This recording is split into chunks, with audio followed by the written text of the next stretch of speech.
All right.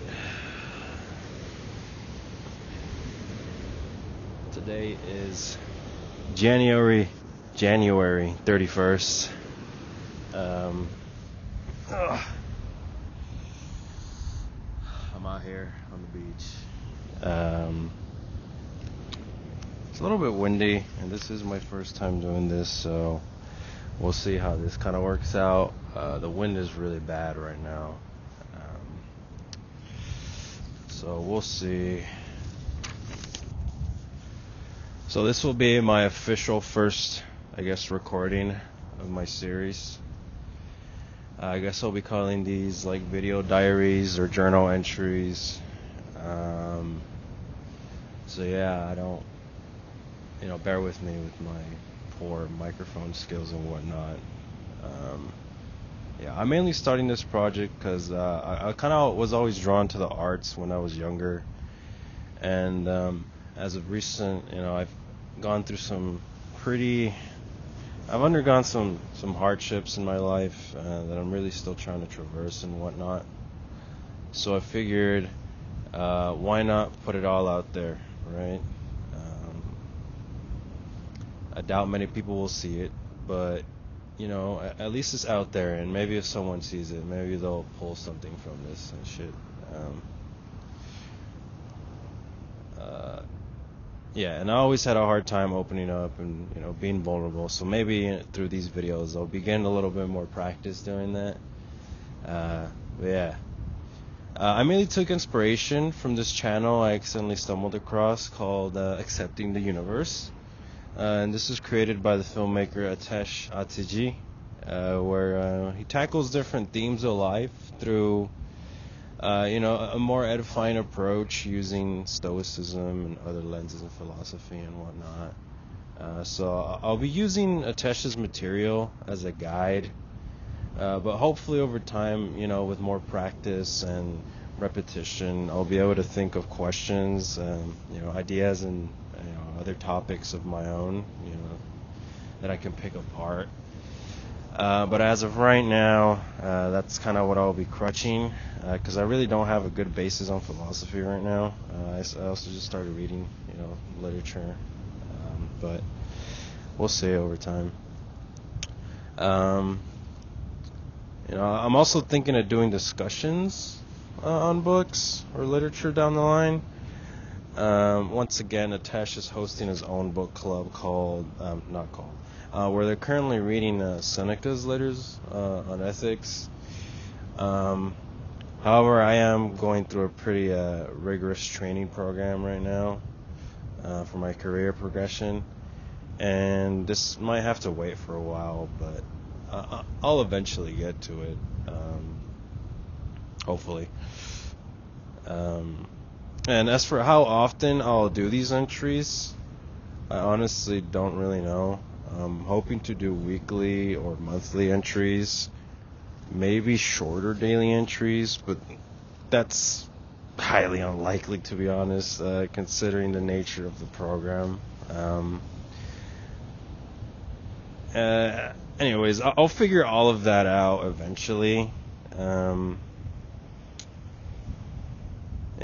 I don't really have much else to say, so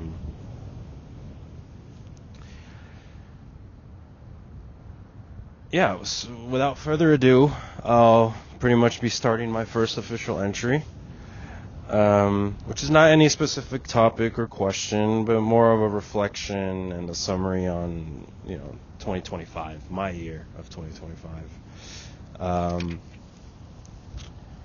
So I guess I do start off with a question. So what happened in the year of the big 2025?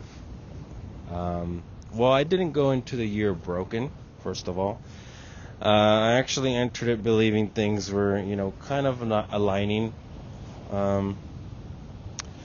The end of 2024 wasn't really too great considering, all the elections and whatnot, and it kind of affected my life, in which, I'll kind of go into right now. First of all, I started the year deeply in love with someone who was and still is very special to me in a way. And I emphasize in a way because it's unfortunate that due to an act of infidelity, the relationship ended.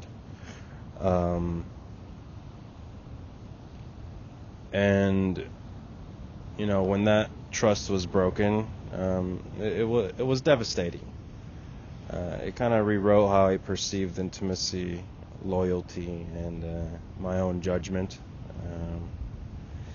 This person had done something I thought they would never do, and it felt like I'd lost everything, honestly, which wasn't true, obviously. But the mind and, the brain and the body do fascinating and horrifying things, when life-altering events occur. But it's been 7 months now since the end of the relationship, and honestly, I'm so sorry about the wind. And it's demonstrated and it's taught me a lot of things.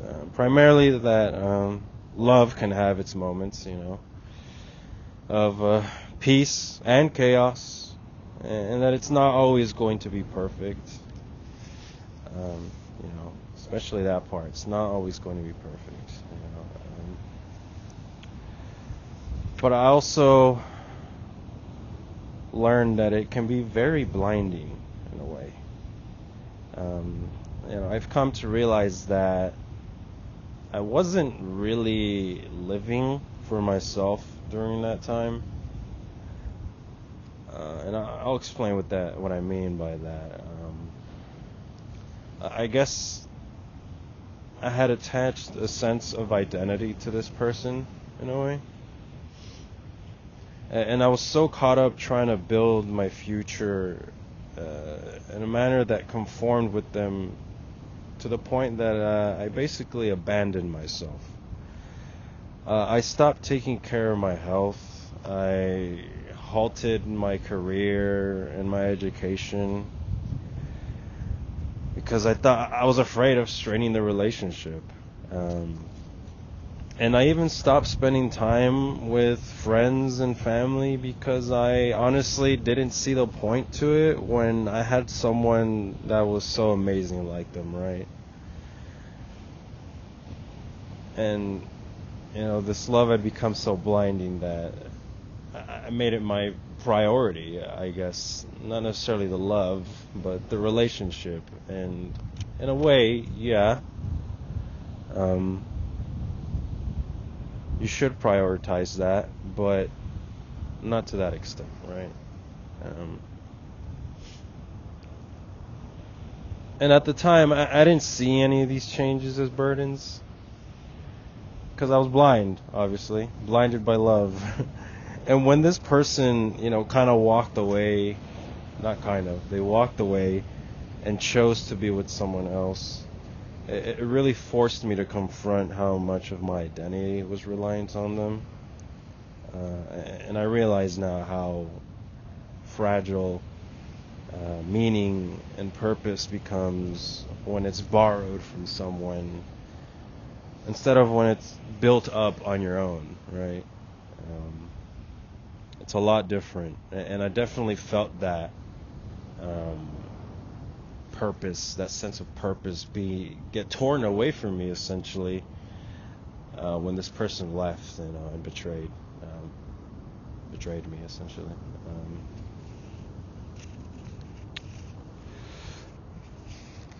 And maybe in the future I'll go more in detail with what happened.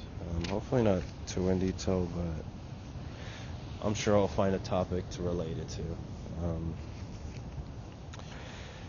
But at the same time, while I was dealing with the betrayal, and all that, the relationship ending, my external world also felt like it was shrinking in a way. And this kind of ties back to the elections, because my work was definitely affected by all the,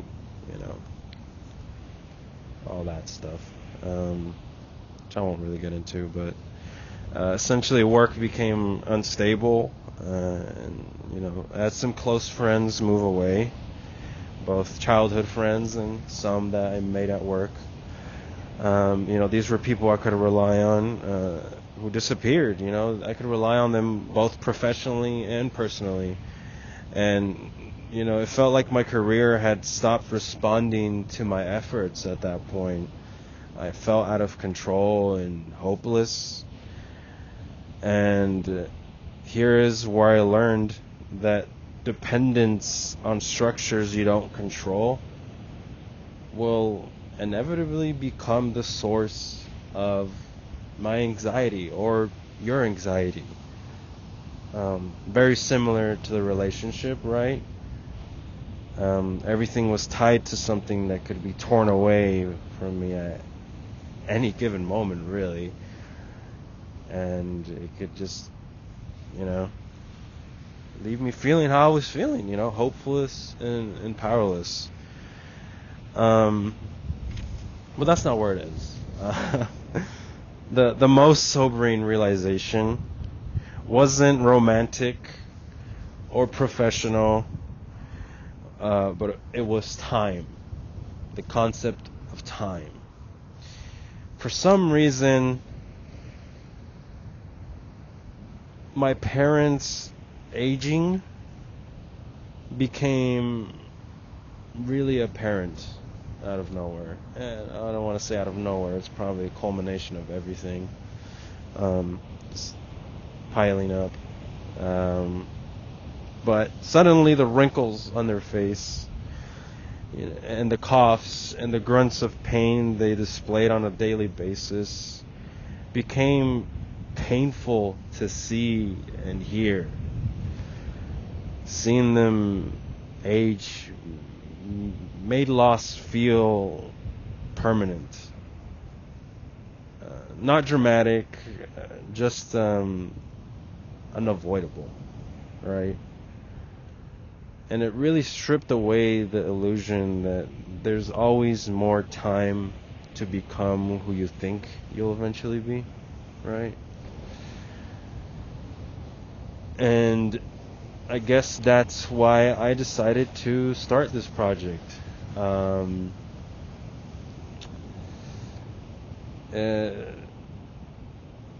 feel like I had always put an emphasis on my career and, external things that I've come to realize that I can't really control. Sure, I have partial control over my career. I have partial control over even my health. At any moment I could collapse from some sort of something that I don't even know I have, right? And so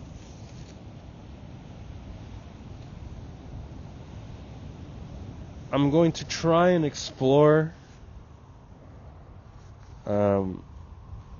what Atesh calls the work of life, which is essentially just intrapersonal work, right? And it's not to tie my identity to it or to create a false sense of structure, because otherwise, I could just be doing this without recording it, right? But it's more so to document and show that with purposeful writing, and reading, you can kind of piece apart any problem or question you may have, and you can ultimately come to a conclusion that satisfies you. Not anybody else, only you. Sorry, that might have been loud. But yeah, that's all I really have for this entry. I'm a little bit sick, so I got the sniffles and whatnot. But like I said, I'll try to do these entries. Honestly, probably monthly, but it might not happen. Not until maybe August. Well, that's when I finish my program. But yeah, it's a cool little project that I decided to do for 2026. Um, Hopefully, those who watch it, don't make fun of me for it. But I don't know. So far, it's been interesting. This whole process of healing and whatnot, trying to figure out how to approach these complexities of life and whatnot. Yeah, journal entry number 1 complete, January 31st. Oh yeah, my name is Daniel. For those who don't know, I think everybody who's watching this probably knows that already. But yeah, I should probably make like a way to close these out.